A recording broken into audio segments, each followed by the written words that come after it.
ఒక్కరిద్దరు కాదు, అరడజను మందికి పైగానే పోటీ పడ్డారు. ఎవరికి వారు ఎన్నో లెక్కలేసుకున్నారు. తెలంగాణ బీజేపీలో చాన్నాళ్లుగా నడుస్తున్న సస్పెన్స్ కి అధిష్టానం తెరదించింది. తెలంగాణ బీజేపీకి కొత్త బాస్ వచ్చేశారు.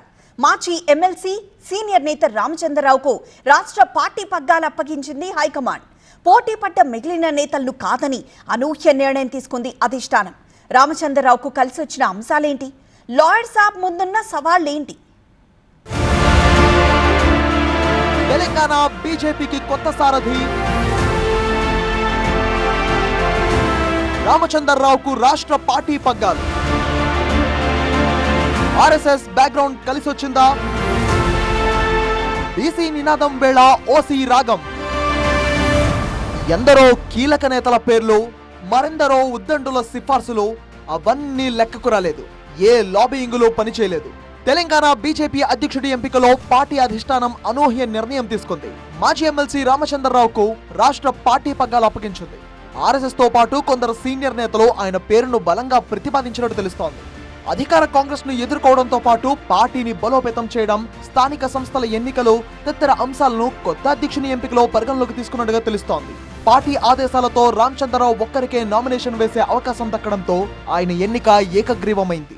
ఈ యొక్క బాధ్యత నాకు అధిష్టానం ఇచ్చినందుకు నేను చాలా సంతోషంగా ఉన్నాను. అదే కాకుండా ఇది ఒక పెద్ద బాధ్యత కూడా. నా ముందు ఉన్నటువంటి కొన్ని ఛాలెంజెస్ ఉన్నాయి. రేపు రాబోయేటటువంటి ఒక లోకల్ బాడీ ఎలక్షన్స్ కానీ, లేకపోతే భారతీయ జనతా పార్టీ తెలంగాణలో అధికారంలో తీసుకువచ్చే దిశలో పనిచేసేటటువంటి ఒక వాతావరణ నిర్మాణం కావాలి. తెలంగాణ ప్రజలు బీజేపీ వైపు చూస్తున్నారు, బీజేపీ ప్రత్యేకంగా భావిస్తున్నారు. వారు టీఆర్ఎస్ని, అదే బీఆర్ఎస్ని చూశారు, కాంగ్రెస్ని చూశారు. బీజేపీకి అవకాశం ఇవ్వాలనేటువంటి ఆలోచనలు ఉన్నారు. కాబట్టి ఆ ఒక పరిస్థితిని బీజేపీ మలుకొని బీజేపీ అధికార దిశలో పార్టీని తీసుకుపోవడానికి కలిసిమెలిసి కలెక్టివ్ లీడర్షిప్తోని, సమగ్ర నాయకత్వంతో భారతీయ జనతా పార్టీ ముందుకు తీసుకుపోయి తెలంగాణలో అధికారులు రావాలని చెప్పేసి కూడా పూర్తి ప్రయత్నము నా వంతు నేను చేస్తానని చెప్పేసి కూడా రాష్ట్ర బీజేపీ అధ్యక్షుడిగా అవకాశం దక్కడం పట్ల సంతోషం వ్యక్తం చేశారు రామచంద్రరావు. ఇంత పెద్ద బాధ్యతను తనకు అప్పగించినందుకు హైకమాండ్ కు కృతజ్ఞతలు తెలిపారు ఆయన. తన ముందు ఎన్నో సవాళ్లు ఉన్నాయని, వాటన్నిటినీ సమర్థంగా ఎదుర్కొంటామని ధీమా వ్యక్తం చేశారు. బీఆర్ఎస్ కాంగ్రెస్ పాలనను చూసి విసిగిపోయిన ప్రజలు బీజేపీ రావాలని కోరుకుంటున్నారని చెప్పారు. పార్టీని రాష్ట్రంలో అధికారంలోకి తీసుకువచ్చే దిశగా పార్టీలోని నేతలందరినీ కలుపుకొని పనిచేస్తానని చెప్పారు రామచంద్రరావు. అయితే ఆర్ఎస్ఎస్ హార్డ్ కోర్ కార్యకర్తగా పేరున్న రామచంద్రరావు అడ్వకేట్ గాను పేరు ప్రఖ్యాతులు సంపాదించుకున్నారు. 1985లో న్యాయవాద వృత్తిలో అడుగుపెట్టిన ఆయన ఇండియన్ బార్ కౌన్సిల్ మెంబర్ గా కొనసాగుతున్నారు. మొదటి నుంచి బీజేపీకి విధేయతగా ఉంటూ వస్తున్నారు రామచందర్. 2015 నుంచి 2021 వరకు హైదరాబాద్, రంగారెడ్డి, మహబూబ్ నగర్ గ్రాడ్యుయేట్ నియోజకవర్గాలకు తెలంగాణ శాసన మండలి సభ్యుడిగా పనిచేశారు. అయితే తదుపరి జరిగిన ఎన్నికల్లో ఓటమి పాలైన పార్టీ కోసం బలంగా పనిచేస్తున్నారు రామచందర్.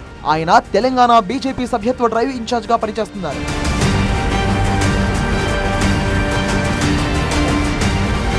తెలంగాణలో బీజేపీ జోష్ ఇప్పుడు మామూలుగా లేదు. 8 మంది శాసనసభ్యులు, 8 మంది ఎంపీలు, 3 ఎమ్మెల్సీలతో బలంగా తయారైన బీజేపీలో ఇప్పుడు రాష్ట్ర అధ్యక్ష పదవి కోసం విపరీతమైన పోటీ కనిపించింది. ఎంపీలో ఈటల రాజేందర్, ధర్మపురి అరవింద్, కె లక్ష్మణ్, మాజీ ఎమ్మెల్సీ రామచంద్రరావు పేర్లు బలంగా వినిపించాయి. అయితే రాష్ట్ర పార్టీ పగ్గాలు ఎవరికి అప్పగించాలి అన్న విషయమై తీవ్ర కసరత్తు చేసిన అగ్రనేతలు ఫైనల్ గా రామచంద్రరావు వైపే మొగ్గు చూపారు. ఆర్ఎస్ఎస్ భావజాలం కలిగి ఉండడం ఆయనకు బాగా కలిసొచ్చినట్టుగా తెలుస్తోంది. తెలంగాణ బీజేపీలోని గ్రూపు రాజకీయం కూడా ఆయనకు ప్లస్ అయినట్టు తెలుస్తోంది. రాష్ట్ర బీజేపీలో అటు కిషన్ రెడ్డి, ఇటు బండి సంజయ్, మరోవైపు ఈటల, ఇంకోవైపు ధర్మపురి అరవింద్, కె లక్ష్మణ్ల పేరుతో గ్రూపులు మొదలైనట్టుగా చాన్నాళ్లుగా ప్రచారం జరుగుతోంది. దీంతో ఎవరికి పదవి కట్టబెట్టాలన్న విషయంలో మల్లగుల్లాలు పడిన హైకమాండ్ అన్ని గ్రూపులతోనూ సఖ్యతతో ఉండే రామచంద్రరావును ఎంపిక చేసినట్టుగా తెలుస్తోంది. పార్టీలో అందరితోనూ కలిసి ఉంటారు అనే పేరు రామచంద్రరావుకు బాగా కలిసొచ్చింది. దీంతో ఆయన నాయకత్వానికే హైకమాండ్ పెద్దలు ఆమోదముద్ర వేసినట్టు తెలుస్తోంది.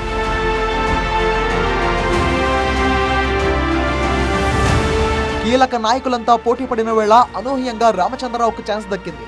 మరి పదవి ఆశించి భంగపడ్డ అగ్రనేతలు ఇప్పుడు రామచంద్రరావుకు సహకరిస్తారా అన్నదే సస్పెన్స్. అందులోనూ తెలంగాణ బీజేపీకి ఇప్పుడు కీలక సమయం. అటు బీఆర్ఎస్ కు గానీ, ఇటు కాంగ్రెస్ కు గానీ ఏ మాత్రం తగ్గేదేలే అన్నట్టుగా ధీటుగా తయారైంది కమలదళం. రాష్ట్ర వ్యాప్తంగా పార్టీలో తెలియని జోష్ కనిపిస్తోంది. ఇక అధికారం దక్కించుకోవడమే తరువాయి అన్నట్టుగా ముందుకు సాగుతోంది బీజేపీ. అయితే ఇలాంటి సందర్భంలో రామచంద్రరావు ఎంపిక కరెక్టేనా అని గుసగుసలు వినిపిస్తున్నాయి.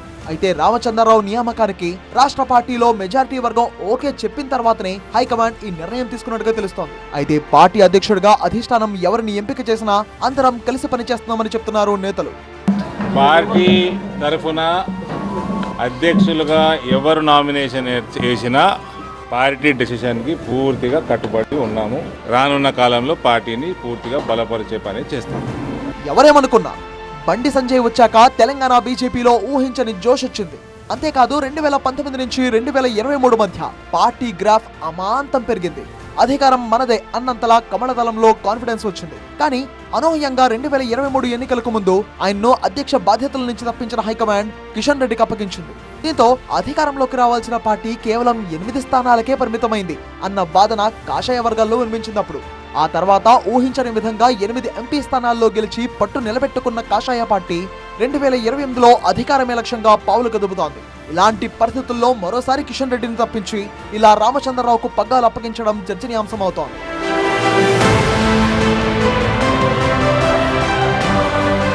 అయితే ఈ ప్రక్రియలో పార్టీ నిర్ణయాన్ని ధిక్కరించి నామినేషన్ వేయడానికి రాజాసింగ్ రావడం ఇప్పుడు చర్చనీయాంశమవుతోంది. హైదరాబాద్ చుట్టుపక్కల మాత్రమే పట్టున్న రామచంద్రరావుకు మిగతా జిల్లాల్లో పట్టు తక్కువ.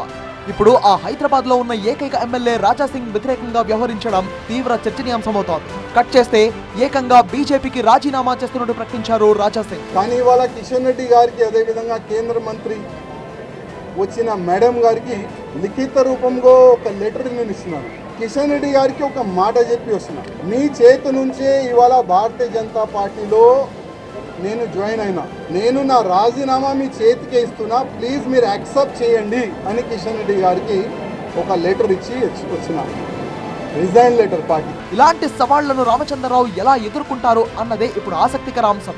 అసలే తెలంగాణలో బీజేపీ ఎమ్మెల్యేలు, ఎంపీలు, ఎమ్మెల్సీలు తలో దారి తలో దిక్కు అన్నట్టుగా భిన్న స్వరాలు వినిపిస్తుంటారు. వాళ్ళందరినీ సమన్వయం చేసుకుంటూ పార్టీని బలోపేతం చేయడం రామచంద్రరావుకు కత్తి మీద సామేనని చెప్పాలి.